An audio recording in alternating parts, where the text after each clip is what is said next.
Hello guys! Welcome back again sa ating YouTube channel. So for today's video ay magluluto tayo ng adobong isdang hiwas. Ito guys yung ating 4 na piraso na hiwas. At nalinisan na natin ito guys. At nailagay na rin natin dito sa ating kawali. At ito naman guys yung ating mga ricado na ating kailangan.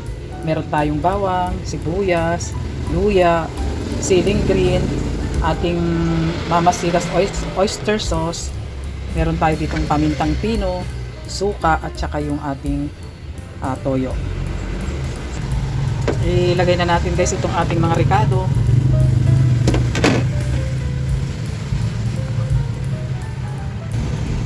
Pakpakan na rin natin ng pinong paminta.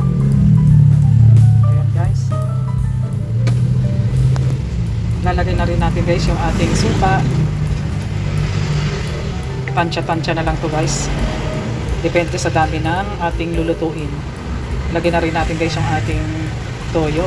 Itong isda guys na 4 na piraso ay kalahating kilo lang ito. Lalagay na rin natin guys itong ating oyster sauce.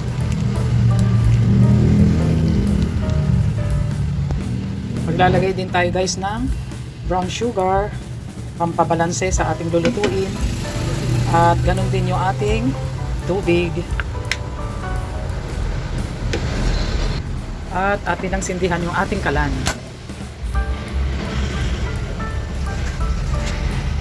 At ito guys ay atin siya munang tatakpan para mabilis kumulo. Check natin guys yung ating adobong isda. Ayan guys, marami pa rin siyang sabaw. Pero ito guys ay luto na. I-reduce muna natin konti yung kanyang sabaw para mas masarap. Kaya takpan ulit natin. Ayan guys, na-reduce na yung kanyang sabaw. Kaya, ayan na nga guys, it's done na ang ating nilulutong isdang hiwas. Kaya thank you for watching and don't forget to subscribe. Bye bye!